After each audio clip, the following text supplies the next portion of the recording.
Mayroon na naman tayong mga bagong update patungkol sa kaganapan sa pagpili ng mga manlalaro para sa Philippine Women's National Volleyball Team na ngayon ay kumpleto na pagkatapos ng PVL All-Filipino Conference.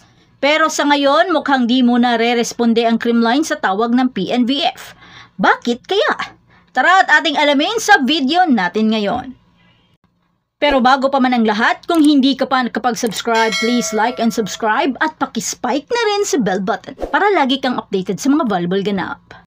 Sa pinakabagong balita, nabunyag na iisa lamang ang player mula sa Creamline team na napili sa national pool para sa 2024 ABC Challenge Cup. At ito ay ang Japan-based setter na si Gia de Guzman. Sa panayam ni Head Coach George Edson Soza de Brito, ipiniliwanag niya na hindi sinadya ang limitadong representasyon ng mga Creamline players. Sinabi niya na nagpadala ng imbitasyon sa mga Cool Smashers mula pa noong Desyembre, ngunit sa kasamaang palad tumanggi ang mga players na sumali.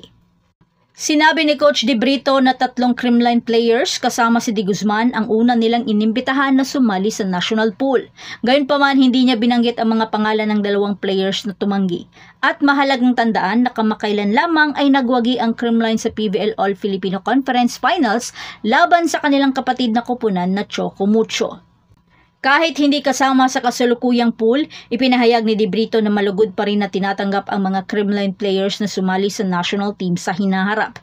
Binanggit niya na hindi hadlang ang kanilang hindi pagkakasama sa kasalukuyang seleksyon sa pagiging bahagi ng koponan kapag natapos na ang kanyang coaching contract sa June 30. Tungkol naman sa representasyon ng ibang koponan, 4 na players mula sa Choco Mucho ang inimbitahan at 2 lang ang tumugon muna sa imbitasyon at yun ay sina Sisi Rondina at Cherry Nunag na maging bahagi ng pool. 2 players mula sa Cherry Tigaw ang napili at yun ay sina Ea Laure at Jen Nerva. Nagbigay rin ng mga players ang signal na katulad nila Don Macandili Katindig at Vanny Gandler, habang si Del Palumata naman ang kinatawan ng PLDT. Dagdag pa rito, 2 players mula sa Akari na sina Faitness Peros at Fifi Sharma ay idinagdag din sa pool. At on the go naman ang ibang manlalaro sa UAAP Season 86 katulad na lamang ng mga MVPs na sina Angel Canino at Bella Belen na magsasanib puwersa rin para sa Pilipinas. Ang 2 Lasal na si Thea Gagate at Julia Coronel at ang NU Lady Bulldog na si Alaysa Solomon.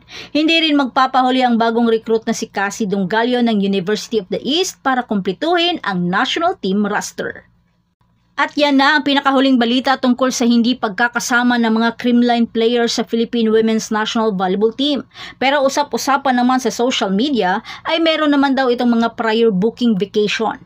Pero gayon pa man, ibigay na lang natin sa kanila ang mga hinihingi nilang pahinga dahil ilang buwan rin silang pukpukan sa ensayo at bakbakan. Lalo na ang star player nilang si Tots Carlos na mukhang nagkaroon pa ito ng injury sa tuhod sa kalagitnaan ng Game 2 Finals. Pero kaabang-abang pa rin naman kung paano ito magbabago sa nalalapit na 2024 ABC Challenge Cup kahit sa maikling panahon lamang na pagkakabuo sa kanila. At kung nagustuhan ninyo ang video na ito, huwag kalimutan mag-like, mag-share at mag-subscribe para sa iba pang mga update. Maraming salamat sa inyong pagtutok at magkita-kita tayo sa susunod na video. Hanggang sa muli, patuloy na mag-spike at mag-dig sa ating channel. Ready, 1, 2, 3. Hazue, hazue, hazue, yeah, yeah, yeah. Hazue, hazue, hazue, yeah, yeah, yeah. Jump book, jump booga, booga, book. Happy birthday! Happy birthday also, Miguel.